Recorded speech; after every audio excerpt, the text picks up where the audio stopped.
ਸਤਿ ਸ਼੍ਰੀ ਅਕਾਲ। ਤੁਸੀਂ ਜੁੜੇ ਹੋਏ ਹੋ ਪੰਜਾਬੀ ਰੇਡੀਓ ਯੂਐਸਏ ਦੇ ਨਾਲ ਤੇ ਮੈਂ ਹਾਂ ਪ੍ਰਵੀਨ ਸ਼ਰਮਾ ਲੈ ਕੇ ਹਾਜ਼ਰ ਹਾਂ ਪ੍ਰੋਗਰਾਮ ਖਬਰ ਤੇ ਨਜ਼ਰ ਪ੍ਰੋਗਰਾਮ ਦੇ ਵਿੱਚ ਕਈ ਅਹਿਮ ਤੇ ਕਈ ਖਾਸ ਖਬਰਾਂ ਨੂੰ ਲੈ ਕੇ ਚਰਚਾ ਕਰਨ ਦੇ ਲਈ ਜੁੜ ਚੁੱਕੇ ਨੇ ਮਿੰਟੂ ਗੁਰਸਰੀਗਾ ਜੀ। ਮਿੰਟੂ ਸਤਿ ਸ਼੍ਰੀ ਅਕਾਲ, ਸਵਾਗਤ ਹੈ ਜੀ ਪੰਜਾਬੀ ਰੇਡੀਓ ਯੂਐਸਏ ਤੇ ਜੀ।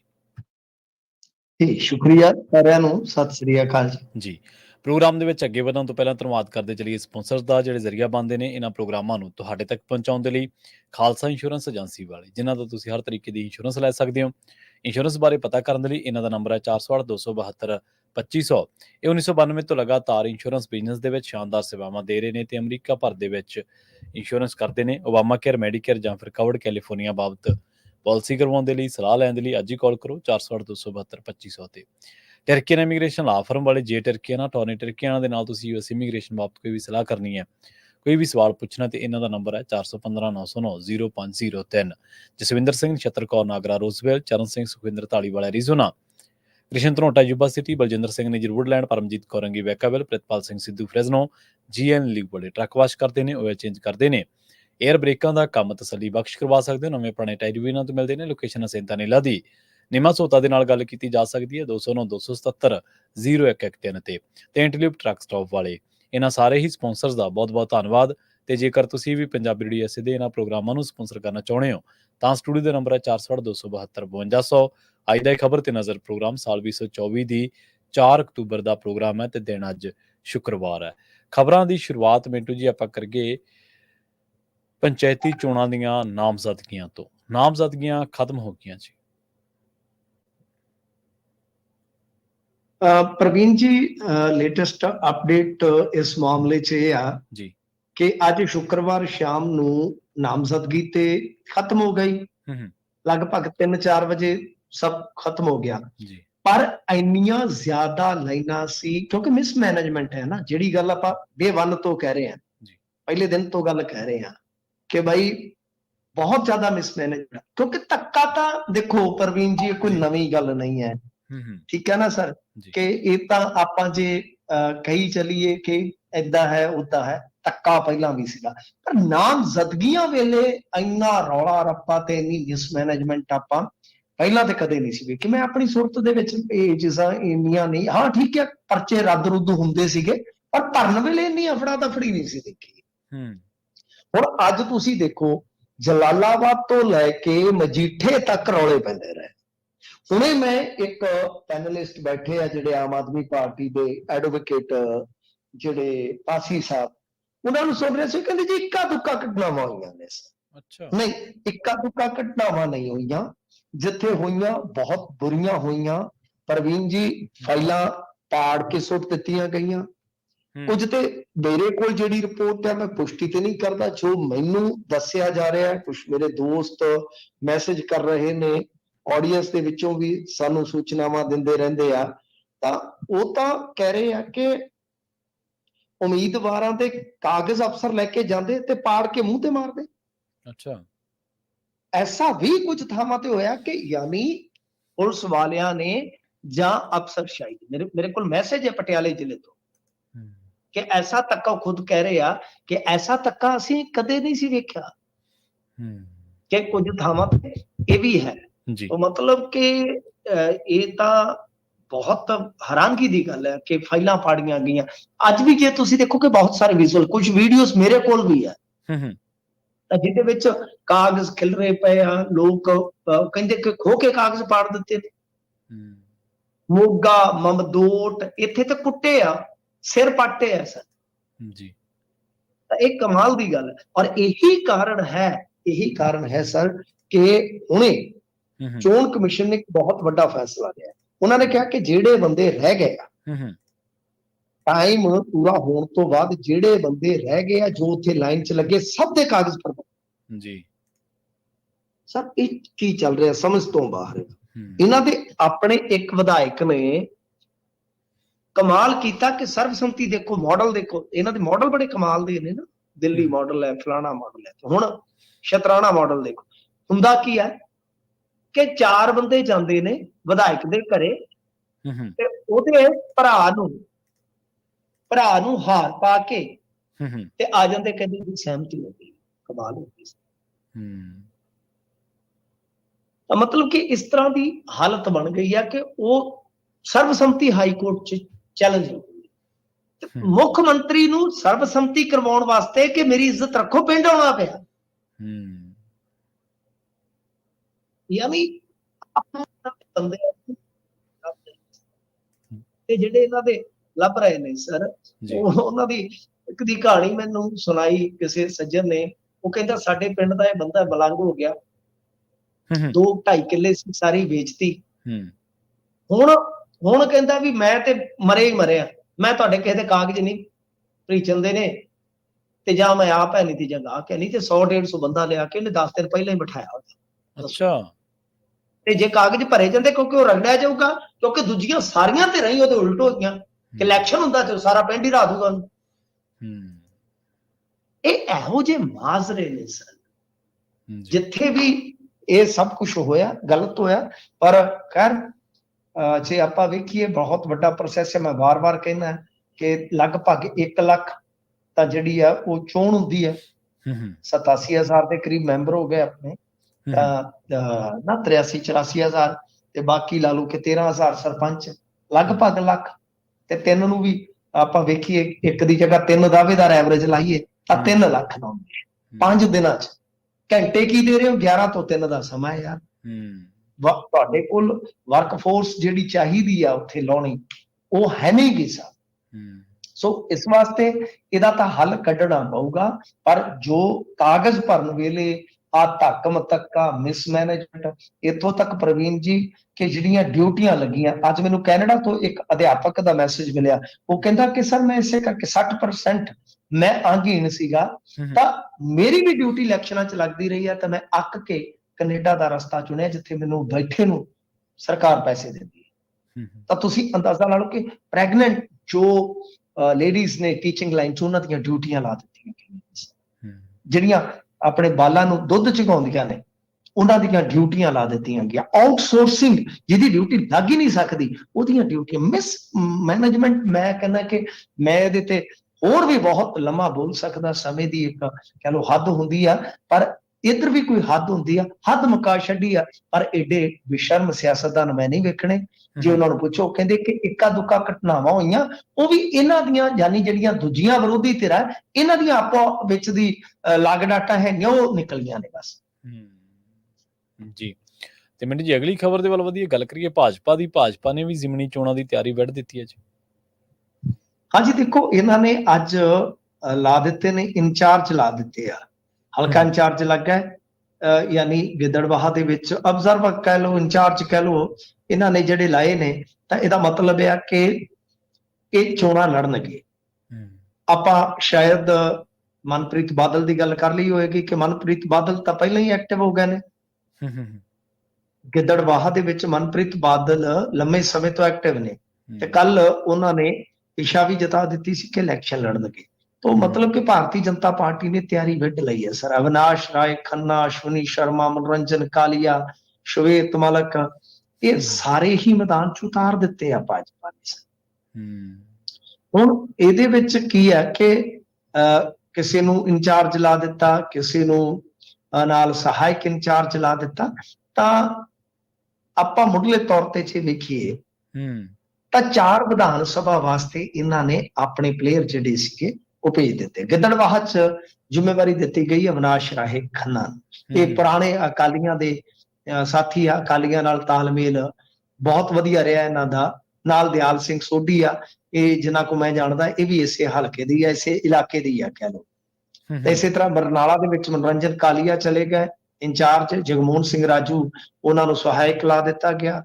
ਚੱਬੇਵਾਲ ਵਿਧਾਨ ਸਭਾ ਹਲਕੇ ਦੀ ਕਮਾਨ ਸ਼ਵੇਤ ਮਲਕ ਜੀ ਕੋਲ ਚਲੇ ਗਈ, ਤੇ ਪਰਮਿੰਦਰ ਸਿੰਘ ਬਰਾੜ ਬਹੁਤ ਤੇਜ਼ ਤਰਾਰ ਅਕਾਲੀ ਆਗੂ ਹੁੰਦੇ ਸਨ, ਤਾਂ ਇਹ ਭਾਜਪਾ ਜੁਆਇਨ ਕਰਕੇ ਸੀ, ਇਹਨਾਂ ਨੂੰ ਸਹਾਇਕ ਲਾਇਆ ਗਿਆ। ਡੇਰਾ ਬਾਬਾ ਨਾਨਕ ਹਲਕੇ ਦਾ ਇੰਚਾਰਜ ਅਸ਼ਵਨੀ ਸ਼ਰਮਾ ਜੀ ਉਸ ਇਲਾਕੇ ਦੇ ਆ, ਤੇ ਰਾਕੇਸ਼ ਰਾਠੌਰ ਇਹਨਾਂ ਦੇ ਸਹਾਇਕ ਲਾਏ ਆ। ਅਨਿਲ ਸਰੀਨ ਜੀ ਜਿਹੜੇ ਆ ਉਹ ਸੋਸ਼ਲ ਮੀਡੀਆ ਇੰਚਾਰਜ ਨੇ। ਸਾਫ਼ ਹੈ ਪ੍ਰਵੀਨ ਜੀ ਕਿ ਜਿਹੜੀਆਂ ਚਾਰੇ ਜ਼ਿਮਨੀ ਚੋਣਾਂ ਨੇ ਉਹ ਭਾਜਪਾ ਲੜੇਗੀ। ਪਰ ਮੈਂ ਇੱਕ ਗੱਲ ਕਈ ਦਿਨ ਤੋਂ ਕਹਿ ਰਿਹਾ, ਤੁਹਾਡੇ ਨਾਲ ਵੀ ਸਾਂਝੀ ਕਰ ਦਿੰਦਾ ਕਿ ਐਸਾ ਹੋ ਸਕਦਾ ਹੈ ਕਿ ਐਲਾਨੀਆ ਗੱਠਜੋੜ ਨਾ ਹੋਵੇ, ਪਰ ਇੱਕ ਜੀਓਪੋਲਿਟਿਕਸ ਦੇ ਵਿੱਚ 2+2 ਡਾਇਲੌਗ ਹੁੰਦਾ। 2+2 ਡਾਇਲੌਗ ਉਸਨੂੰ ਕਹਿੰਦੇ ਆ ਕਿ ਦੋ ਮੰਤਰੀ ਉਧਰੋਂ ਬੈਠਦੇ ਆ ਟੇਬਲ ਤੇ, ਦੋ ਉਧਰੋਂ ਬੈਠਦੇ ਆ, ਆਮ ਤੌਰ ਤੇ ਡਿਫੈਂਸ ਤੇ ਫੋਰਨ ਮਿਨਿਸਟਰ। ਤਾਂ ਉਹਨਾਂ ਨੂੰ ਕੀ ਕਹਿੰਦੇ ਆ ਕਿ 2+2 ਡਾਇਲੌਗ, ਠੀਕ ਹੈ ਨਾ ਜੀ, ਕਿ ਯਾਨੀ 2+2। ਤਾਂ ਗੱਲ ਇਹ ਆ ਕਿ ਇੱਥੇ ਮੈਨੂੰ ਇਉਂ ਲੱਗਦਾ ਹੈ ਕਿ ਅਣ ਐਲਾਨਿਆ 2+2 ਹੋ ਸਕਦਾ ਹੈ। ਕੀ ਹੋ ਸਕਦਾ? ਗੱਠਜੋੜ। ਕਿਹਦੇ ਨਾਲ? ਪੁਰਾਣੇ ਸਾਥੀਆਂ ਨਾਲ। ਕਿਉਂ? ਮਨਪ੍ਰੀਤ ਬਾਦਲ ਦਾ ਐਲਾਨ ਕਰ ਦੇਣਾ, ਇਹਦਾ ਮਤਲਬ ਕਿ ਸੁਖਬੀਰ ਸਿੰਘ ਬਾਦਲ ਆਉਣ ਦੇ ਚਾਂਸ ਲਗਭਗ ਖਤਮ ਨੇ।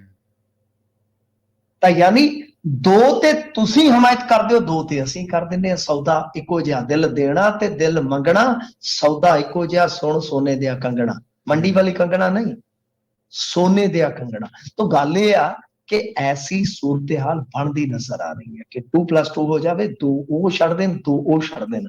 ਤਾਂ ਐਸੀ ਮੈਨੂੰ ਤੇ ਘੱਟੋ ਘੱਟ ਕਹਿ ਲਓ ਕਿ ਸੰਭਾਵਨਾ ਜਾਪਦੀ ਆ। ਤੁਸੀਂ ਦੇਖਣਾ, ਹੋ ਸਕਦਾ ਮੈਂ ਗਲਤ ਹੋਵਾਂ, ਪਰ ਮੈਨੂੰ ਇਉਂ ਲੱਗਦਾ ਕਿ ਮਨਪ੍ਰੀਤ ਸਿੰਘ ਬਾਦਲ ਜੇ ਇੱਥੋਂ ਆਏ ਤਾਂ ਸੁਖਬੀਰ ਸਿੰਘ ਬਾਦਲ ਨਹੀਂ ਆਉਣਗੇ ਗਿੱਦੜਬਾਹਾ। ਤਾਂ ਸੁੱਚਾ ਸਿੰਘ ਲੰਘਾ ਦੇਖ ਲਓ। ਉਹ ਕਹਿੰਦਾ ਨਾ, ਇੱਥੇ ਜੱਟ ਦਾ ਪਜਾਮਾ ਕੁੜੇ ਉੱਚਾ ਹੋ ਗਿਆ, ਤੇ ਆ ਵੇਖ ਲਓ ਮਿੰਟਾਂ ਦੇ ਵਿੱਚ ਹੀ ਲੰਘਾ ਵਾਲਾ ਸੁੱਚਾ ਹੋ ਗਿਆ ਕਿ ਨਹੀਂ। ਤਾਂ ਉਹ ਡੇਰਾ ਬਾਬਾ ਨਾਨਕ ਤੋਂ ਇਲੈਕਸ਼ਨ ਲੜਨਗੇ। ਡੇਰਾ ਬਾਬਾ ਨਾਨਕ ਤੋਂ ਅਕਾਲੀਆਂ ਦੇ ਕੈਂਡੀਡੇਟ ਹੋਣਗੇ ਜੀ। ਤਾਂ ਤੁਸੀਂ ਸੋਚ ਕੇ ਦੇਖੋ ਨਾ ਕਿ ਉੱਥੋਂ ਭਾਜਪਾ ਵੱਖ ਹੋਈ ਹੈ। ਰਵੀਕਰਨ ਸਿੰਘ ਕੱਲ ਨੂੰ ਉੱਥੋਂ ਭਾਜਪਾ ਚ ਜੁਆਇਨ ਕਰ ਗਏ ਸੀਗੇ, ਇਹਨਾਂ ਦੇ ਹੀ ਕੈਂਡੀਡੇਟ ਸੀਗੇ 22 ਦੇ ਵਿੱਚ। ਬਈ ਇਹੀ ਸੰਭਾਵਨਾ ਲੱਗਦੀ ਆ। ਬਾਕੀ ਭਾਜਪਾ ਨੇ ਆਪਦਾ ਡਗਾ ਲਾ ਦਿੱਤਾ ਢੋਲ ਤੇ ਕਿ ਬਈ ਅਸੀਂ ਆ ਰਹੇ ਹਾਂ ਖੇਡ ਦੇ ਵਿੱਚ। ਔਰ ਗਿੱਦੜਬਾਹਾ ਚ ਤੁਸੀਂ ਦੇਖਿਓ ਇਹ ਕਿੰਨਾ ਗਿੱਧਾ ਪਵਾਉਂਦੇ, ਇਹ ਪੂਰੇ ਜੰਮ ਕੇ ਇਲੈਕਸ਼ਨ ਲੜਨਗੇ। ਹਾਰ ਜਿੱਤ ਮੈਨੂੰ ਨਹੀਂ ਪਤਾ, ਪਰ ਪੂਰਾ ਕਹਿ ਲਓ ਕਿ ਗਿੜਦਾ ਪੈ ਜਾਏਗਾ ਜੀ।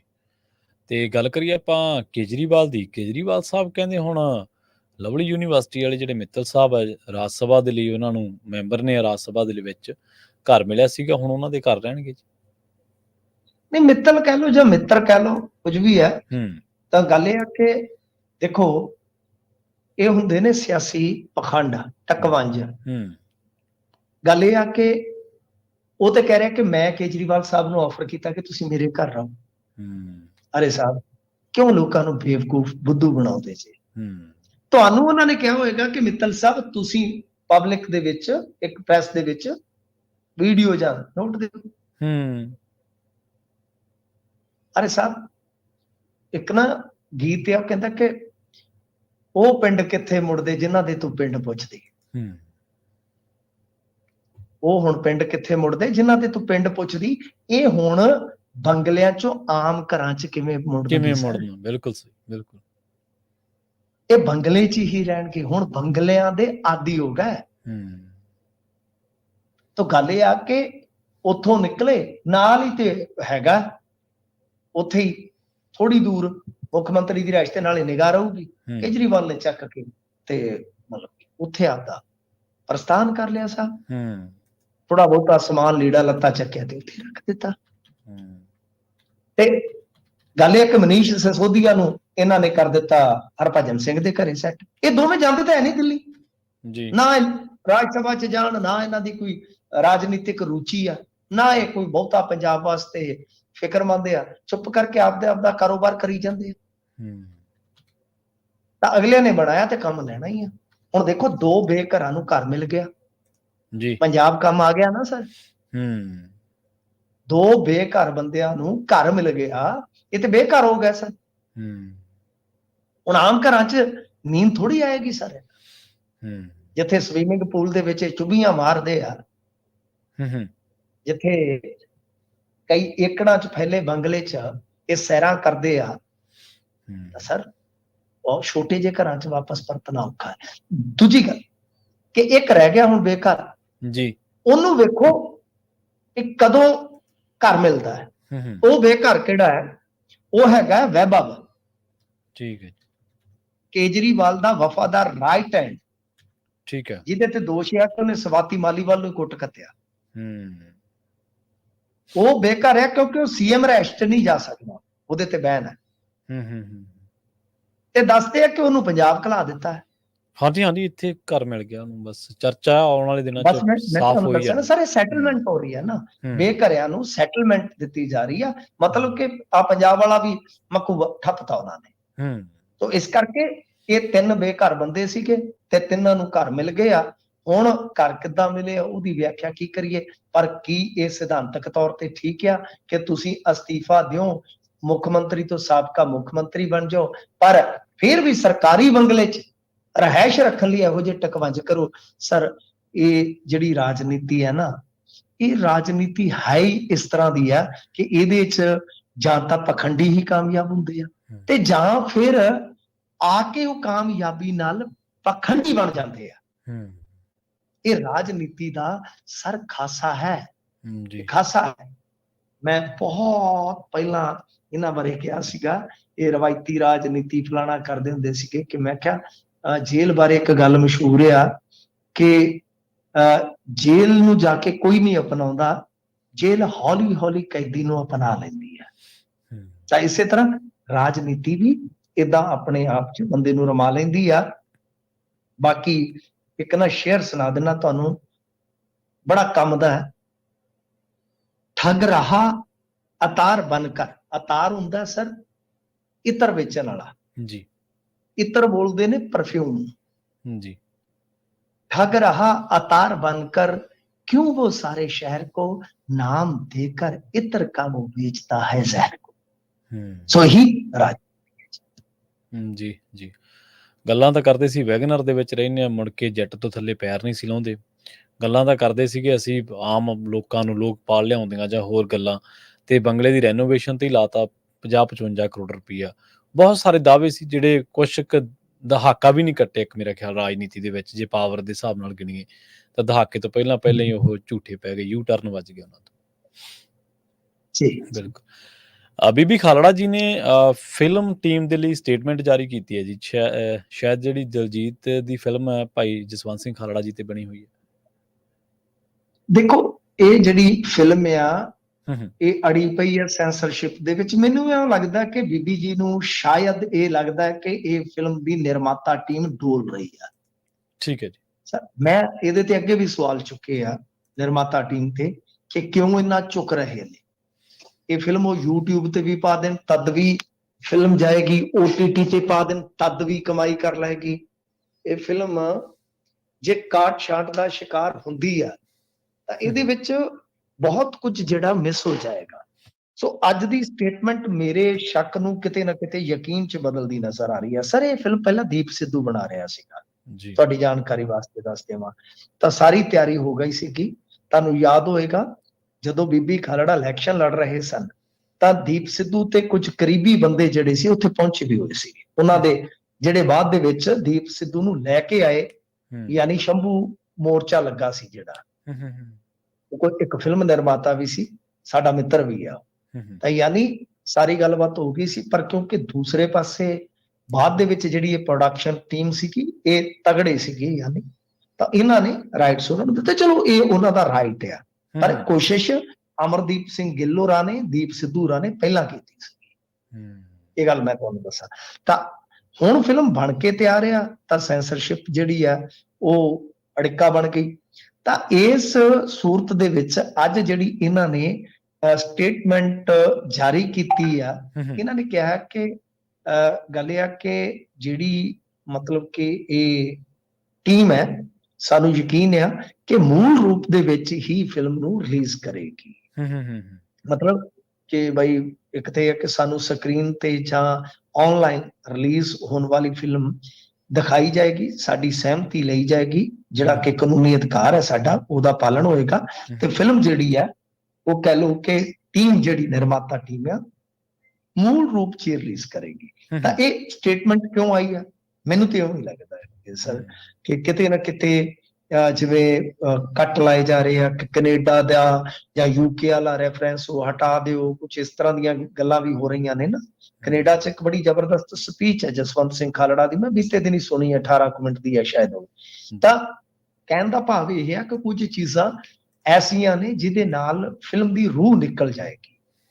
ਤਾਂ ਇਹ ਸਟੇਟਮੈਂਟ ਸ਼ਾਇਦ ਜਿਹੜਾ ਕਰਾਰ ਹੋਏਗਾ, ਕਿਉਂਕਿ ਦੋਨਾਂ ਦੀ ਨਿੱਜੀ ਕਹਿ ਲਓ ਕਿ ਆਪਣੀ ਹੈਗੀ ਆ ਨਿਜਤਾ ਹੈ ਦੋਨਾਂ ਧਿਰਾਂ ਦੀ, ਤਾਂ ਉਹਨਾਂ ਦੀ ਜਿਹੜੀ ਆਪਸ ਦੇ ਵਿੱਚ ਕੋਈ ਵੀ ਇਕਰਾਰਬਾਜ਼ੀ ਹੋਈ ਹੋਏਗੀ ਤਾਂ ਉਸ ਇਕਰਾਰ ਤੇ ਪੁੱਗਣ ਵਾਸਤੇ ਹੀ ਬੀਬੀ ਖਾਲੜਾ ਜੀ ਨੇ ਸਟੇਟਮੈਂਟ ਜਾਰੀ ਕੀਤੀ ਆ ਕਿ ਭਾਈ ਕਾਇਮ ਰਹੋ, ਮਾੜੇ ਜਿਹੇ ਅੜੇ ਰਹੋ, ਤੜੇ ਰਹੋ। ਜੀ ਜੀ। ਤੇ ਐਸਐਚਓ ਨੇ ਇੱਕ ਨੇ ਹੁਣ ਫਜ਼ੀਅਤ ਕਰਵਾਤੀ ਜੀ।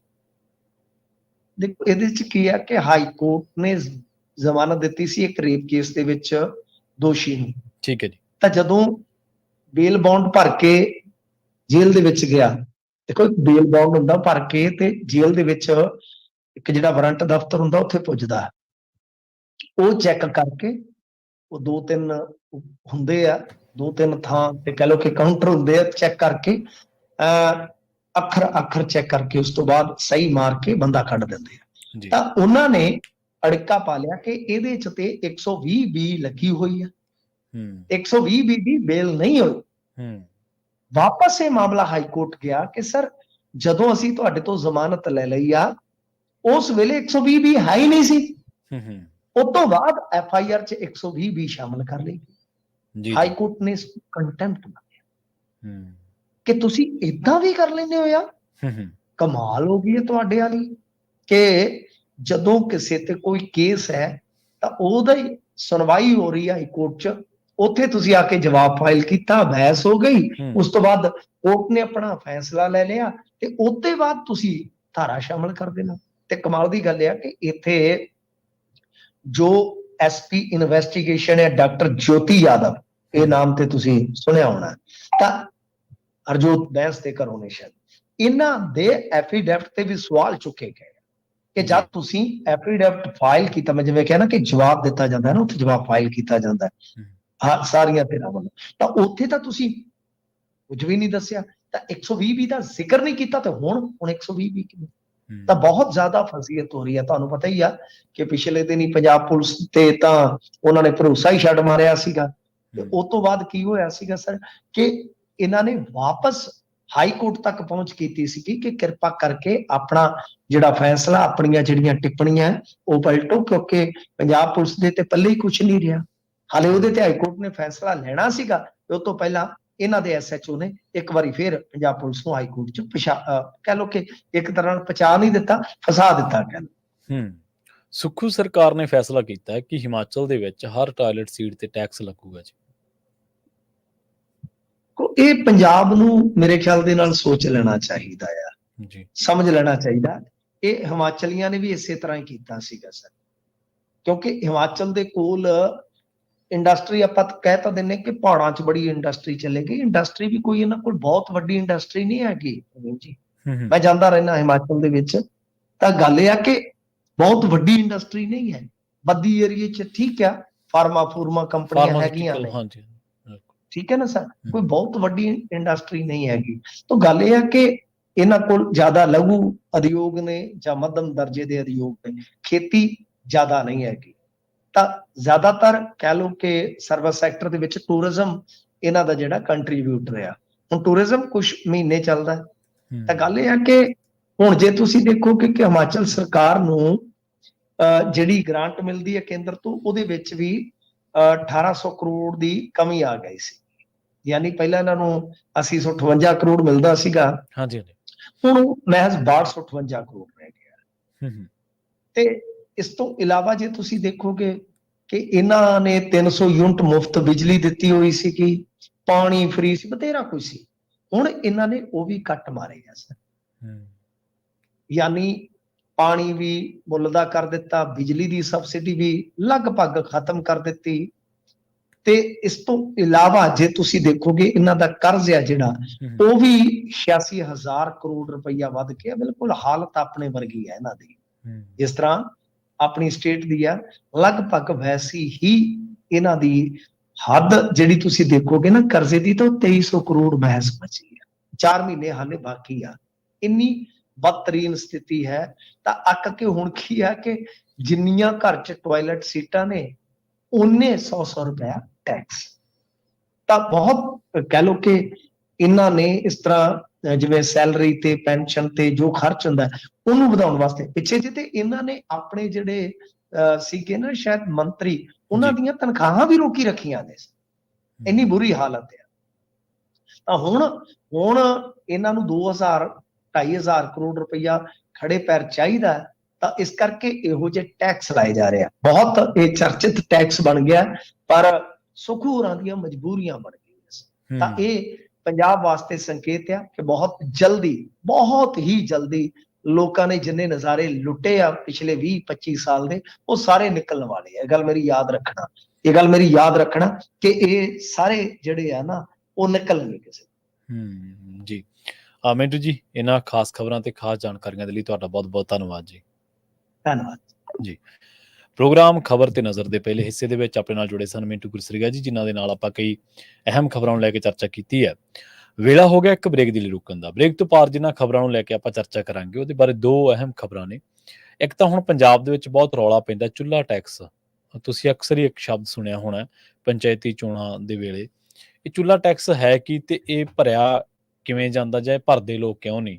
ਮਾਮੂਲੀ ਜੀ ਰਕਮ ਹੈ, ਇੱਕ 49-50 ਰੁਪਏ, ਪਰ ਸ਼ਰਤ ਇਹ ਕਹਿੰਦੀ ਹੈ ਕਿ ਜਿਹੜੇ ਬੰਦੇ ਨੇ ਚੁੱਲ੍ਹਾ ਟੈਕਸ ਨਹੀਂ ਭਰਿਆ ਉਹ ਨਾਮਜ਼ਦਗੀ ਨਹੀਂ ਦਾਖਲ ਕਰ ਸਕਦਾ। ਮਤਲਬ ਇੰਨਾ ਅਹਿਮ ਪੇਪਰ ਆ ਇਹ, ਜੇ ਤੁਸੀਂ ਨਾਮਜ਼ਦਗੀ ਦਾਖਲ ਕਰਨਾ ਚਾਹੁੰਦੇ ਹੋ। ਤੇ ਦੂਜਾ ਇਹ ਹੈ ਕਿ ਜਿਹੜੀਆਂ ਸਰਪੰਚੀ ਦੀਆਂ ਚੋਣਾਂ ਨੇ, ਜਿਵੇਂ ਆਪਾਂ ਕੱਲ ਵੀ ਗੱਲ ਕੀਤੀ ਸੀਗੀ ਇਸ ਮਾਮਲੇ ਦੇ ਵਿੱਚ, ਕਿ ਜਿਹੜੀ ਸਰਪੰਚੀ ਹੈ ਜਾਂ ਜਿਹੜੀ ਇਹ ਚੋਣਾਂ ਨੇ, ਇਹ ਲੋਕਤੰਤਰ ਦੀ ਮੁੱਢਲੀ ਕੜੀ ਹੈ। ਇਹਦੇ ਤਹਿਤ ਲੋਕਾਂ ਨੂੰ ਇਹ ਵੀ ਜਦੋਜਹਿਦ ਕਰਨੀ ਚਾਹੀਦੀ ਵੀ ਸਾਨੂੰ ਅਧਿਕਾਰ ਵੀ ਹੋਰ ਦਿਓ, ਪੰਚਾਇਤਾਂ ਨੂੰ ਅਧਿਕਾਰ ਹੋਰ ਮਿਲਣੇ ਚਾਹੀਦੇ ਨੇ। ਹਾਲਾਂਕਿ ਸੰਵਿਧਾਨ ਦੀ 73ਵੀਂ ਸੋਧ ਦੇ ਬਾਰੇ ਆਪਾਂ ਹਰ ਵਾਰੀ ਜ਼ਿਕਰ ਕਰੀਦਾ ਜਦੋਂ ਵੀ ਇਹ ਗੱਲ ਚੱਲਦੀ ਹੈ, ਵੱਧ ਅਧਿਕਾਰਾਂ ਦੀ, ਵੱਧ ਅਖਤਿਆਰਾਂ ਦੀ, ਜਿਨ੍ਹਾਂ ਦੇ ਵਿੱਚ ਫਾਈਨਾਂਸ ਹੈ, ਸਿਵਲ ਦੇ ਕੁਝ ਅਖਤਿਆਰ ਨੇ, ਉਹਨਾਂ ਦੇ ਬਾਰੇ। ਤੇ ਕੁਛ ਲੋਕ ਇਹਨਾਂ ਚੋਣਾਂ ਨੂੰ ਨਿਗੂਣਾ ਜਿਹਾ ਗਿਣਦੇ ਆ, ਪਰ ਇਹ ਨਿਗੂਣਾ ਨਹੀਂਗਾ। ਸਰਪੰਚੀ ਤੋਂ ਚੱਲੇ ਕੁਛ ਲੋਕ ਪੰਜਾਬ ਦੇ ਵਿੱਚ ਮੁੱਖ ਮੰਤਰੀ ਦੇ ਅਹੁਦੇ ਤੱਕ ਪਹੁੰਚੇ ਨੇ। ਪ੍ਰਕਾਸ਼ ਸਿੰਘ ਬਾਦਲ ਸਮੇਤ ਹੋਰ ਉਹ ਕਿਹੜੇ ਲੋਕ ਨੇ, ਬੜੀਆਂ ਦਿਲਚਸਪ ਜਾਣਕਾਰੀਆਂ, ਬੜੀਆਂ ਦਿਲਚਸਪ ਬਾਨੀਆਂ ਤੁਹਾਡੇ ਨਾਲ ਸਾਂਝੀਆਂ ਕਰਾਂਗੇ, ਪਰ ਇੱਕ ਬ੍ਰੇਕ ਤੋਂ ਬਾਅਦ। ਜੁੜੇ ਰਹੋ ਪੰਜਾਬੀ ਰੇਡੀਓ USA ਦੇ ਨਾਲ।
ਟੈਕਸ ਜਿਹੜਾ ਅਸਲ ਦੇ ਵਿੱਚ ਕੋਈ ਵੀ ਜਦੋਂ ਉਮੀਦਵਾਰ ਆਪਣੇ ਕਾਗਜ਼ ਦਾਖਲ ਕਰਦਾ ਹੈ ਤੇ ਉਹਨੂੰ ਨੋ ਡਿਊ ਸਰਟੀਫਿਕੇਟ ਜਿਹੜਾ ਉਹ ਲੈਣਾ ਹੁੰਦਾ ਹੈ, ਵੀ ਕੋਈ ਵੀ ਬਕਾਇਆ ਬਾਕੀ ਨਹੀਂ, ਤੇ ਉਸ ਤੋਂ ਬਾਅਦ ਇਹਨੂੰ ਕਿਹਾ ਜਾਂਦਾ ਕੋਈ ਇਤਰਾਜ਼ ਨਹੀਂ ਸਰਟੀਫਿਕੇਟ ਵੀ ਇਹਨੂੰ ਕਿਹਾ ਜਾਂਦਾ ਹੈ। ਤਾਂ ਉਹ ਜਦੋਂ ਦਾਖਲ ਕਰਨਾ ਜਾਂ ਉਹ ਲੈਣਾ ਹੈ, ਤਾਂ ਉਹਦੇ ਲਈ ਤੁਹਾਨੂੰ ਚੁੱਲ੍ਹਾ ਟੈਕਸ ਭਰਨਾ ਜ਼ਰੂਰੀ ਹੈ। ਚੁੱਲ੍ਹਾ ਟੈਕਸ ਕੀ ਹੈ? ਚੁੱਲ੍ਹਾ ਟੈਕਸ ਨੂੰ ਪੇਂਡੂ ਖੇਤਰ ਦਾ, ਪੇਂਡੂ ਇਲਾਕਿਆਂ ਦਾ ਹਾਊਸ ਟੈਕਸ ਵੀ ਕਿਹਾ ਜਾਂਦਾ ਹੈ। ਪਿੰਡ ਦੇ ਹਰ ਘਰ ਉੱਤੇ ਇਹ ਲਾਗੂ ਹੁੰਦਾ ਹੈ। ਤੇ ਜਦੋਂ ਤੁਸੀਂ ਕੋਈ ਵੀ ਪੰਚਾਇਤੀ ਚੋਣ ਲੜਨੀ ਹੈ ਤਾਂ ਪੰਚਾਇਤੀ ਰਾਜ ਐਕਟ ਦੇ ਅਧੀਨ ਇਹ ਵਸੂਲਿਆ ਜਾਂਦਾ, ਤੇ ਇਹਦਾ ਤੁਸੀਂ ਬਕਾਇਆ ਜਿਹੜਾ ਦੇਣਾ ਹੁੰਦਾ ਉਹ ਕੋਈ ਵੀ ਪਿੰਡਾਂ ਦੇ ਵਿੱਚ ਛੇਤੀ ਕਿਤੇ ਚੁੱਲ੍ਹਾ ਟੈਕਸ ਛੇਤੀ ਕਿਤੇ ਨਹੀਂ ਭਰਦਾ। ਪਰ ਅਸਲ ਦੇ ਵਿੱਚ ਜੇ ਕੋਈ ਜਨਰਲ ਕੈਟਾਗਰੀ ਹੈ ਤਾਂ ਉਹਦੇ ਵਾਸਤੇ ਚੁੱਲ੍ਹਾ ਟੈਕਸ 7 ਰੁਪਏ ਸਾਲਾਨਾ ਹੈ, ਤੇ ਇਹ ਰਕਮ 7 ਸਾਲਾਂ ਦੀ ਜੇ ਆਪਾਂ ਜੋੜ ਕੇ ਵੇਖੀਏ ਤਾਂ 7 ਗੁਣਾ 7 ਜੇ ਆਪਾਂ ਕਰ ਲਈਏ ਤਾਂ 49 ਰੁਪਏ ਬਣਦੀ ਹੈ। ਮਾਮੂਲੀ ਜੀ ਰਕਮ ਆ। ਮਤਲਬ ਵਿਰੋਧੀ ਪਾਰਟੀਆਂ ਇਹ ਵੀ ਦੋਸ਼ ਲਾਉਂਦੀਆਂ ਨਾ ਸਰਕਾਰਾਂ ਦੇ ਉੱਤੇ ਕਿ ਸਾਨੂੰ ਚੁੱਲ੍ਹਾ ਟੈਕਸ ਜਿਹੜਾ ਉਹਦਾ ਕੋਈ ਇਤਰਾਜ਼ ਨਹੀਂ ਸਰਟੀਫਿਕੇਟ ਜਾਂ ਨੋ ਡਿਊ ਸਰਟੀਫਿਕੇਟ ਜਿਹੜਾ ਉਹ ਦਿੱਤਾ ਨਹੀਂ ਜਾ ਰਿਹਾ, ਸਾਡਾ ਚੁੱਲ੍ਹਾ ਟੈਕਸ ਨਹੀਂ ਭਰਾਇਆ ਜਾ ਰਿਹਾ। ਤਾਂ ਹੁਣ ਅਖੀਰ ਦੇ ਉੱਤੇ ਕੀ ਹੋਇਆ ਕਿ ਜਦੋਂ ਐਨਓਸੀ ਨਾ ਮਿਲੀ ਤਾਂ ਅਧਿਕਾਰੀਆਂ ਨੇ ਕਿਹਾ ਵੀ ਚਲੋ ਕੋਈ ਨਾ, ਤੁਸੀਂ ਜੇ ਹਲਫੀਆ ਬਿਆਨ ਨਾਲ ਕਾਗਜ਼ ਦਾਖਲ ਕਰਨਾ ਤਾਂ ਉਹ ਵੀ ਤੁਸੀਂ ਕਰ ਸਕਦੇ ਆ। ਤਾਂ ਪੰਜਾਬ ਦੇ ਵਿੱਚ ਪੰਚਾਇਤੀ ਮੈਂਬਰ ਬਣਨ ਦੇ ਲਈ ਜਾਂ ਸਰਪੰਚ ਬਣਨ ਦੇ ਲਈ ਜਿਹੜੀ ਆਖਰੀ ਮਿਤੀ ਸੀ 4 ਅਕਤੂਬਰ ਸੀ, ਤੇ ਜਾਂਚ 5 ਅਕਤੂਬਰ ਤੱਕ ਹੋਣੀ ਆ। ਇਹਦੇ ਲਈ ਲੋਕ ਜਿਹੜਾ ਇਹ ਸਰਟੀਫਿਕੇਟ ਹਾਸਲ ਕਰਨ ਦੇ ਲਈ ਪੱਬਾਂ ਭਰ ਰਹੇ। ਪੰਜਾਬ ਦੇ ਵਿੱਚ ਜਨਰਲ ਕੈਟਾਗਰੀ ਦੇ ਲਈ ਇਹ ਜਿਹੜੀ ਪੈਂਡਿੰਗ ਰਕਮ ਹੈ 57 ਰੁਪਏ ਆ, ਤੇ ਬੀਸੀ ਕੈਟਾਗਰੀ ਦੇ ਲਈ 35 ਰੁਪਏ, ਤੇ ਐਸਸੀ ਕੈਟਾਗਰੀ ਦੇ ਲਈ ਇਹ 21 ਰੁਪਏ ਦੱਸੀ ਜਾ ਰਹੀ ਹੈ। ਕਿਉਂਕਿ ਇਹ ਕਿਹਾ ਜਾਂਦਾ ਹੈ ਕਿ ਜਦੋਂ ਤੁਸੀਂ ਪਿਛਲੀ ਪੰਚਾਇਤ ਤੋਂ ਬਾਅਦ ਟੈਕਸ ਗਿਣਿਆ ਜਾਂਦਾ, ਕਿਉਂਕਿ ਇਹ ਤਾਂ ਨਹੀਂ ਹੁੰਦਾ ਕਿ ਬੰਦੇ ਦੀ ਪੂਰੀ ਹਿਸਟਰੀ ਕੱਢ ਲਈ ਜਾਵੇ ਕਿ ਉਹਦੇ ਪੁਰਖਿਆਂ ਨੇ ਕਿੰਨਾ ਭਰਿਆ ਜਾਂ ਨਹੀਂ ਭਰਿਆ। ਪਰ ਇੰਨਾ ਜ਼ਰੂਰ ਹੈ ਕਿ ਜਦੋਂ ਵੀ ਕੋਈ ਬੰਦਾ ਕਾਗਜ਼ ਦਾਖਲ ਕਰਨ ਜਾਂਦਾ ਤਾਂ ਉਹਨੂੰ ਕਿਹਾ ਜਾਂਦਾ ਕਿ ਪਿਛਲੀ ਜਿਹੜੀ ਪੰਚਾਇਤ ਸੀ ਤੁਹਾਡੇ ਪਿੰਡ ਦੀ, ਉਹਦੀ ਟੈਨਿਓਰ ਸੀ, ਉਹਦਾ ਕਾਰਜਕਾਲ ਸੀ, ਤੇ ਉਸ ਤੋਂ ਬਾਅਦ ਤੁਸੀਂ ਜਿਹੜਾ ਉਹ ਭਰਦੇ ਹੋ। ਅਸਲ ਦੇ ਵਿੱਚ ਇਹਦੀ ਜਿਹੜੀ ਸ਼ੁਰੂਆਤ ਹੈ ਉਹ ਅੰਗਰੇਜ਼ਾਂ ਵੇਲੇ ਹੋਈ ਸੀਗੀ, ਪਰ ਫਿਰ ਵੀ 1959 ਦੇ ਵਿੱਚ ਮੰਨਿਆ ਜਾਂਦਾ ਕਿ ਜਦੋਂ ਇਸ ਟੈਕਸ ਦੀ ਸ਼ੁਰੂਆਤ ਹੋਈ ਸੀ, ਪਹਿਲੀ ਵਾਰ ਪੰਚਾਇਤੀ ਰਾਜ ਐਕਟ ਉਦੋਂ ਉਹ ਲਾਗੂ ਕੀਤਾ ਗਿਆ ਸੀਗਾ। ਜਿਹੜੇ ਪੰਜਾਬ ਦੇ ਪੰਚਾਇਤ ਵਿਭਾਗ ਦੇ ਡਾਇਰੈਕਟਰ ਨੇ ਪਰਮਜੀਤ ਸਿੰਘ, ਉਹਨਾਂ ਨੇ ਇਹ ਗੱਲ ਦੱਸੀ ਹੈ, ਤੇ ਉਹਨਾਂ ਨੇ ਇਹ ਵੀ ਦੱਸਿਆ ਕਿ ਪਿੰਡਾਂ ਦੇ ਵਿੱਚੋਂ ਇਹ ਟੈਕਸ ਇਕੱਠਾ ਕਰਨਾ ਚੁਣੌਤੀ ਭਰਿਆ ਕੰਮ ਹੈ। ਇਹਦੇ ਲਈ ਚੋਣਾਂ ਦੇ ਦੌਰਾਨ ਹੀ ਉਮੀਦਵਾਰਾਂ ਤੋਂ ਇਹ ਟੈਕਸ ਜਿਹੜਾ ਉਹ ਇਕੱਠਾ ਕੀਤਾ ਜਾਂਦਾ। ਮਤਲਬ ਕਿ ਜਿਹੜੇ ਉਮੀਦਵਾਰ ਹੈ ਉਹ ਤਾਂ ਭਰ ਦਿੰਦੇ ਚੁੱਲ੍ਹਾ ਟੈਕਸ, ਬਾਕੀ ਘਰ ਭਾਵੇਂ ਭਰਨ ਨਾ ਭਰਨ ਉਹ ਉਹਨਾਂ ਦਾ ਚੱਲ ਵੀ ਜਾਂਦਾ, ਕਿਉਂਕਿ ਉਹਨਾਂ ਨੇ ਕਿਹੜਾ ਕੋਈ ਚੋਣ ਲੜਨੀ ਹੁੰਦੀ ਹੈ। ਸੋ ਮੈਨੂੰ ਲੱਗਦਾ ਬਹੁਤ ਸਾਰੇ ਲੋਕ ਭਰਦੇ ਵੀ ਨਹੀਂ। ਸੋ ਇਹ ਹੈ ਚੁੱਲ੍ਹਾ ਟੈਕਸ, ਜਿਹਦੀ ਆਪਾਂ ਚਰਚਾ ਅਕਸਰ ਹੀ ਸੁਣਦੇ ਹਾਂ। ਹੁਣ ਆਪਾਂ ਇੱਕ ਉਸ ਖਬਰ ਦੀ ਗੱਲ ਕਰ ਲਓ ਜਾਂ ਉਸ ਮਾਮਲੇ ਦੀ ਗੱਲ ਕਰਦੇ ਹਾਂ ਜਿਹਦੇ ਤਹਿਤ ਜਦੋਂ ਆਪਾਂ ਪਿੰਡਾਂ ਦੇ ਵਿੱਚ ਲੜਾਈਆਂ ਵੇਖਦੇ ਹਾਂ ਵਜ਼ੀਰੀ ਖਾਤਰ, ਚੌਧਰ ਖਾਤਰ, ਕਿ ਲੋਕ ਇੰਨਾ ਕਿਉਂ ਲੜਦੇ, ਇੰਨਾ ਕਿਉਂ ਪੱਬਾਂ ਭਾਰ ਹੈ, ਸੱਤਾਧਾਰੀ ਧਿਰ ਤੇ ਇੰਨੇ ਦੋਸ਼ ਕਿਉਂ ਲੱਗਦੇ ਆ। ਅਸਲ ਦੇ ਵਿੱਚ ਬਹੁਤ ਸਾਰੇ ਲੋਕ ਪੰਚਾਇਤੀ ਚੋਣਾਂ ਤੋਂ ਚੱਲ ਕੇ ਫਿਰ ਗਾਂਹ ਉੱਚੇ ਅਹੁਦਿਆਂ ਤੱਕ ਪਹੁੰਚੇ। ਹਾਂ, ਇਹ ਗਰੰਟੀ ਨਹੀਂ ਹੈ ਕਿ ਜੇ ਕੋਈ ਬੰਦਾ ਸਰਪੰਚ ਬਣ ਜਾਊਗਾ ਉਹ ਆਉਣ ਵਾਲੇ ਟਾਈਮ 'ਚ ਮੁੱਖ ਮੰਤਰੀ ਬਣੂਗਾ ਜਾਂ ਆਉਣ ਵਾਲੇ ਟਾਈਮ 'ਚ ਐਮਐਲਏ ਬਣੂਗਾ। ਇਹ ਡਿਪੈਂਡ ਕਰਦਾ ਕਿ ਉਹਦੀ ਸਿਆਸਤ ਕਿਹੋ ਜਿਹੀ ਹੈ, ਉਹ ਕਿਹੋ ਜਿਹੇ ਤਰੀਕੇ ਨਾਲ ਕੰਮ ਕਰਦਾ, ਕਿਹੋ ਜਿਹੇ ਇਲਾਕੇ ਦੇ ਵਿੱਚ ਹੈ, ਜਾਂ ਕਿੰਨਾ ਕੁ ਵਿਜ਼ਨਰੀ ਹੈ, ਜਾਂ ਆਮ ਜਿਹੜੀ ਸਧਾਰਨ ਜਿਹੜੀ ਸਿਆਸਤ ਆ ਉਹਦੇ ਵਿੱਚ ਉਹ ਕਿੰਨਾ ਕੁ ਵਿਚਰਦਾ। ਕੋਈ ਜ਼ਮਾਨਾ ਸੀ ਕਹਿੰਦੇ ਜਦੋਂ ਸਿਖਰਲੀ ਅਦਾਲਤ ਦਾ ਰਾਹ ਵਾਇਆ ਸਰਪੰਚੀ ਖੁੱਲਦਾ ਸੀ। ਸਿਆਸਤ ਦੀ ਇਸ ਪਹਿਲੀ ਪੌੜੀ ਤੇ ਪੈਰ ਧਰ ਕੇ ਪੰਜਾਬ ਦੇ ਵਿੱਚ ਕਈ ਆਗੂ ਮੁੱਖ ਮੰਤਰੀ ਬਣੇ ਤੇ ਸਰਪੰਚੀ ਦੇ ਸਫ਼ਰ ਮਗਰੋਂ ਬਹੁਤੇ ਵਜ਼ੀਰ ਬਣੇ। ਸਿਆਸਤ ਦਾ ਹੁਣ ਮੁਹਾਂਦਰਾ ਬਦਲ ਗਿਆ, ਜਿਸ ਦੇ ਵਿੱਚ ਜ਼ਮੀਨ ਤੋਂ ਉੱਠੇ ਆਗੂ ਰਾਹਾਂ ਦੇ ਵਿੱਚ ਹੀ ਗਵਾਚ ਜਾਂਦੇ ਆ। ਪੰਚਾਇਤੀ ਚੋਣਾਂ ਦਾ ਹੁਣ ਕੜਮਾਸਾ ਹੈ। ਇਹਨਾਂ ਚੋਣਾਂ ਨੇ ਭਲੇ ਵੇਲਿਆਂ ਦੇ ਵਿੱਚ ਪੰਜਾਬ ਨੂੰ ਸਿਰਕੱਢ ਨੇਤਾ ਦਿੱਤੇ ਨੇ, ਤੇ ਜਿਹੜੇ ਵੱਖ-ਵੱਖ ਅਹੁਦਿਆਂ ਤੱਕ ਪਹੁੰਚੇ।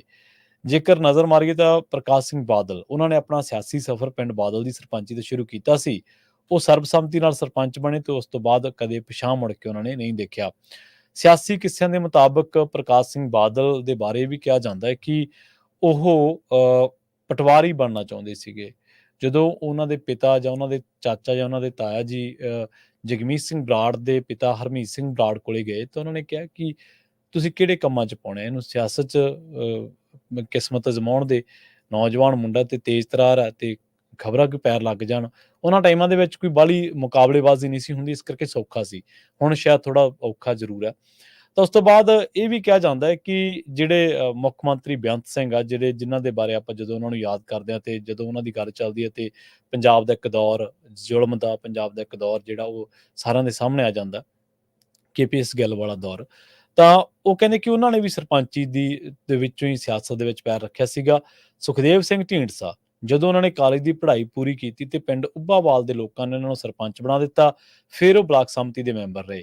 ਰਾਜ ਸਭਾ ਮੈਂਬਰ ਤੇ ਕੈਬਨਿਟ ਵਜ਼ੀਰ ਰਹੇ ਬਲਵਿੰਦਰ ਸਿੰਘ ਭੂੰਦੜ, ਜਿਹੜੇ ਅੱਜ ਕੱਲ੍ਹ ਸ਼੍ਰੋਮਣੀ ਅਕਾਲੀ ਦਲ ਦੇ ਕਾਰਜਕਾਰੀ ਪ੍ਰਧਾਨ ਵੀ ਹੈ, ਉਹਨਾਂ ਨੇ ਵੀ ਆਪਣੇ ਪਿੰਡ ਭੂੰਦੜ ਦੇ ਵਿੱਚ 64 ਤੋਂ ਲੈ ਕੇ 72 ਤੱਕ ਸਰਪੰਚੀ ਕੀਤੀ ਹੈ। ਮੈਂਬਰ ਪਾਰਲੀਮੈਂਟ ਸੁਖਜਿੰਦਰ ਸਿੰਘ ਰੰਧਾਵਾ, ਇਹਨਾਂ ਦੇ ਪਿਤਾ ਸੰਤੋਖ ਸਿੰਘ ਰੰਧਾਵਾ ਜਿਨ੍ਹਾਂ ਦਾ ਨਾਮ ਸੀ, ਉਹ ਪੰਚਾਇਤ ਮੰਤਰੀ ਵੀ ਰਹੇ। ਉਹਨਾਂ ਨੇ ਵੀ ਆਪਣਾ ਸਿਆਸੀ ਸਫ਼ਰ ਹੈ ਜਿਹੜਾ ਪਿੰਡ ਧਾਰੋਵਾਲੀ ਦੀ ਸਰਪੰਚੀ ਤੋਂ ਸ਼ੁਰੂ ਕੀਤਾ ਸੀਗਾ ਤੇ ਸੰਤੋਖ ਸਿੰਘ ਰੰਧਾਵਾ ਪੰਜਾਬ ਦੇ ਸਭ ਤੋਂ ਛੋਟੀ ਉਮਰ ਦੇ ਸਰਪੰਚ ਬਣੇ ਸੀਗੇ ਤੇ ਉਹਨਾਂ ਨੇ ਪੰਚਾਇਤ ਮੰਤਰੀ ਰਹਿੰਦਿਆਂ ਪੰਚਾਇਤੀ ਰਾਜ ਐਕਟ ਬਣਾਉਣ ਦੇ ਵਿੱਚ ਯੋਗਦਾਨ ਵੀ ਪਾਇਆ ਸੀਗਾ। ਜੇਕਰ ਮੌਜੂਦਾ ਆਪ ਸਰਕਾਰ ਦੀ ਗੱਲ ਕਰੀਏ ਤਾਂ ਵਿਧਾਨ ਸਭਾ ਜਿਹੜੇ ਸਪੀਕਰ ਨੇ ਕੁਲਤਾਰ ਸਿੰਘ ਸੰਧਵਾਂ, ਇਹਨਾਂ ਨੇ ਵੀ ਸਿਆਸੀ ਸਫ਼ਰ ਪਿੰਡ ਸੰਧਵਾਂ ਦੀ ਸਰਪੰਚੀ ਤੋਂ ਸ਼ੁਰੂ ਕੀਤਾ। 3 ਤੋਂ ਲੈ ਕੇ 8 ਦੇ ਦੌਰਾਨ ਉਹ ਪਿੰਡ ਦੇ ਸਰਪੰਚ ਰਹੇ। ਕੈਬਨਿਟ ਮੰਤਰੀ ਕੁਲਦੀਪ ਸਿੰਘ ਧਾਲੀਵਾਲ ਨੇ, ਉਹ ਆਪਣੇ ਜੱਦੀ ਪਿੰਡ ਜਗਦੇਵ ਕਲਾਂ ਦੇ ਸਰਪੰਚ ਰਹੇ ਨੇ। ਧਾਲੀਵਾਲ ਨੇ ਕਿਹਾ ਕਿ ਅਸਲ ਦੇ ਵਿੱਚ ਸਰਪੰਚੀ ਜਿਹੜੀ ਆ ਉਹ ਸਿਆਸਤ ਦੀ ਨਰਸਰੀ ਹੈ। ਕੈਬਨਿਟ ਮੰਤਰੀ ਲਾਲਚੰਦ ਕਟਾਰੂ ਚੱਕ ਵੀ ਆਪਣੇ ਜੱਦੀ ਪਿੰਡ ਕਟਾਰੂ ਚੱਕ ਦੇ ਸਰਪੰਚ ਰਹਿ ਚੁੱਕੇ ਨੇ। ਸ਼੍ਰੋਮਣੀ ਅਕਾਲੀ ਦਲ ਸੁਧਾਰ ਲਹਿਰ, ਇਹਦੇ ਜਿਹੜੇ ਕਨਵੀਨਰ ਨੇ ਗੁਰਪ੍ਰਤਾਪ ਸਿੰਘ ਵਡਾਲਾ, ਉਹ ਵੀ ਸਿਆਸਤ ਦੀ ਪੌੜੀ ਸਰਪੰਚੀ ਦੇ ਡੰਡੇ ਤੋਂ ਚੜੇ ਨੇ। ਪਹਿਲਾਂ ਉਹਨਾਂ ਦੇ ਪਿਤਾ ਕੁਲਦੀਪ ਸਿੰਘ ਵਡਾਲਾ ਵੀ ਪਿੰਡ ਦੇ ਸਰਪੰਚ ਰਹੇ ਨੇ।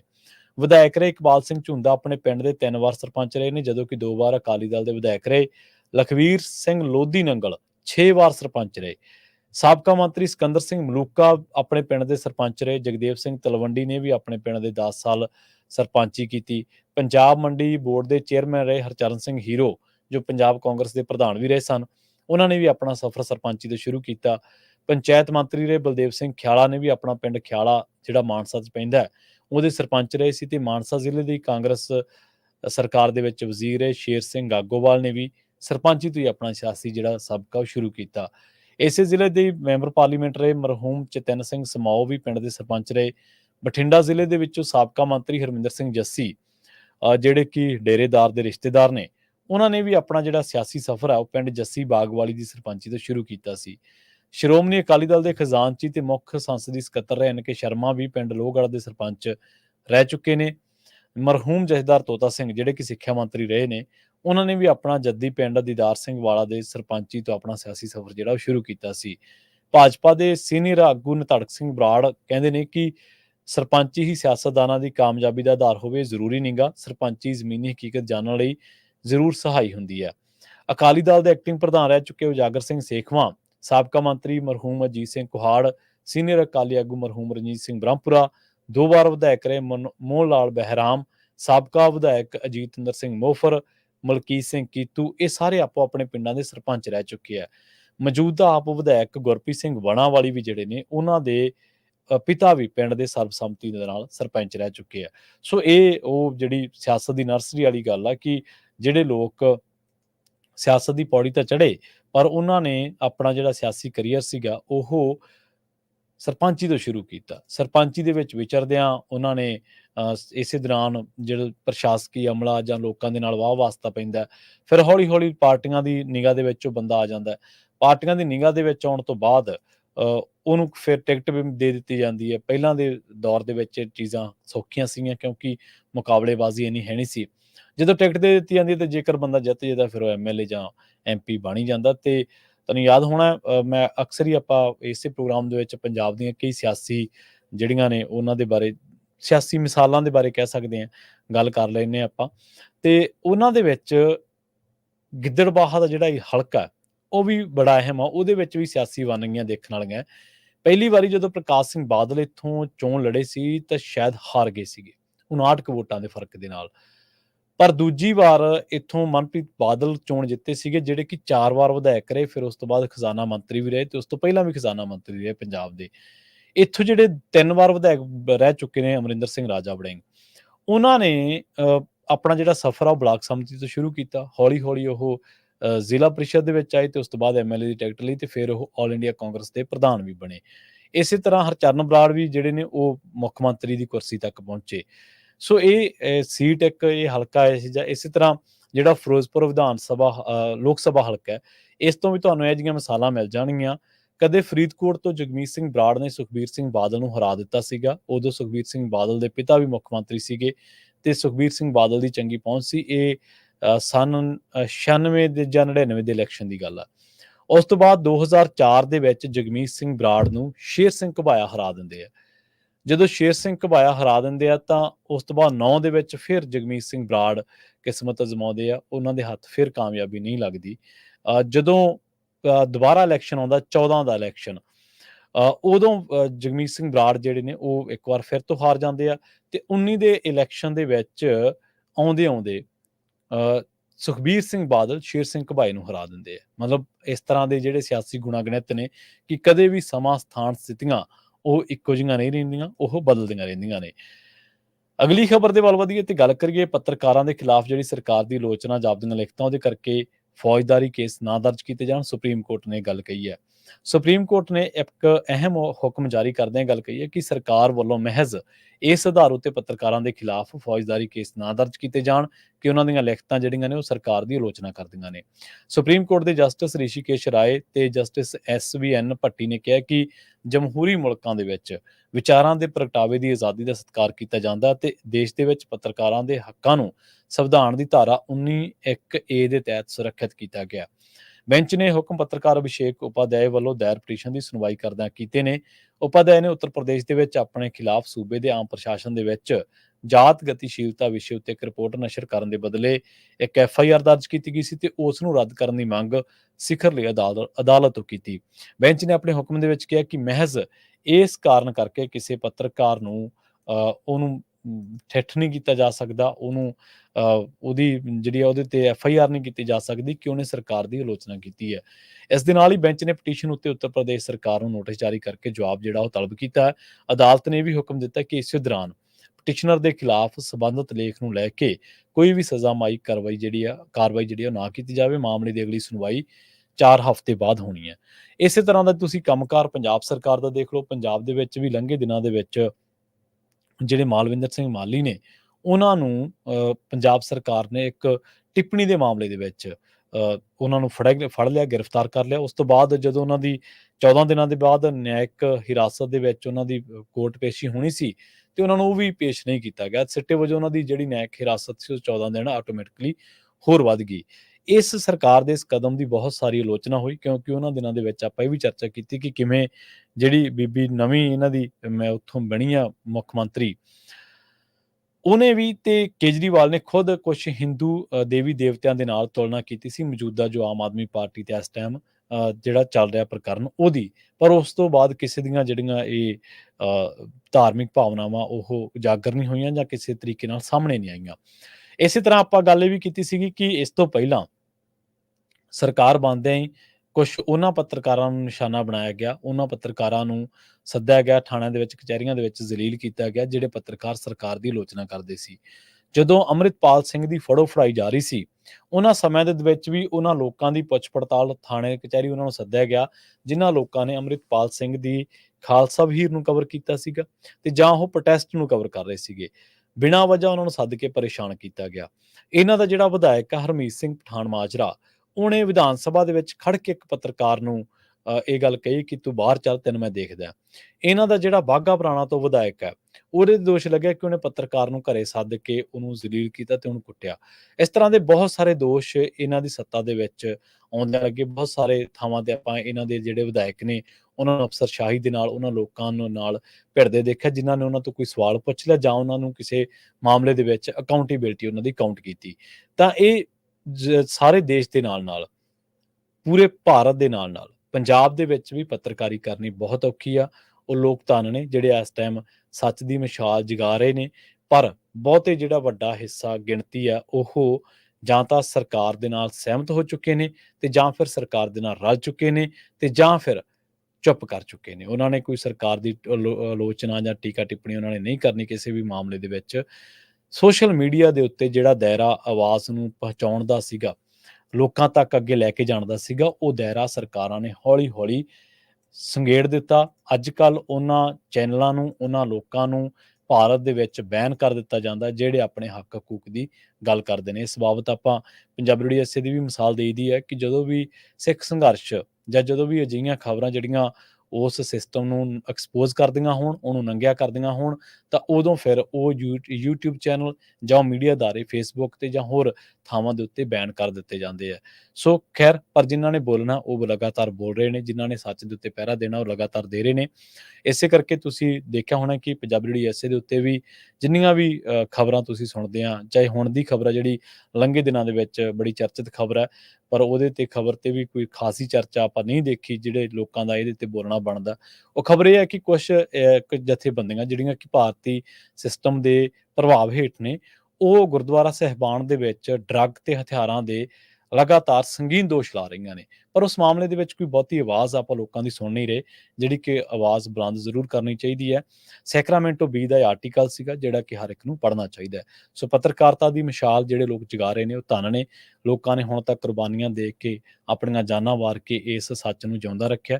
ਧੰਨ ਨੇ ਉਹ ਲੋਕ, ਤੇ ਧੰਨ ਉਹ ਲੋਕ ਨੇ ਜਿਨ੍ਹਾਂ ਨੇ ਇਸ ਨੂੰ ਆਪਣੀ ਇੱਕ ਇਖਲਾਕੀ ਜ਼ਿੰਮੇਵਾਰੀ ਸਮਝਦਿਆਂ ਇਸ ਪੇਸ਼ੇ ਦੇ ਫਰਜ਼ ਨੂੰ ਪਛਾਣਦਿਆਂ ਆਪਣੀ ਕਿਸੇ ਵੀ ਗੱਲ ਦੇ ਨਾਲ ਸਮਝੌਤਾ ਨਾ ਫਾਈਨੈਂਸ਼ੀਅਲੀ ਨਾ ਕਿਸੇ ਹੋਰ ਮਾਮਲੇ ਦੇ ਵਿੱਚ ਨਹੀਂ ਕੀਤਾ। ਬਹੁਤ ਬਹੁਤ ਧੰਨਵਾਦ। ਪੰਜਾਬੀ ਰੇਡੀਓ USA ਦੇ ਪ੍ਰੋਗਰਾਮ ਖਬਰ ਤੇ ਨਜ਼ਰ ਨੂੰ ਆਪਾਂ ਇੱਥੇ ਹੀ ਸਮਾਪਤ ਕਰਾਂਗੇ। ਅਗਲੀ ਪੇਸ਼ਕਸ਼ ਪ੍ਰੋਗਰਾਮ ਅਪਡੇਟ ਅਮਰੀਕਾ ਦੇ ਨਾਲ ਨਾਲ ਵਿਸ਼ਵ ਭਰ ਦੇ ਵਿੱਚ ਵਾਪਰੀਆਂ ਅਹਿਮ ਖਾਸ ਵੱਡੀਆਂ ਘਟਨਾਵਾਂ ਦੇ ਬਾਰੇ ਤੁਹਾਨੂੰ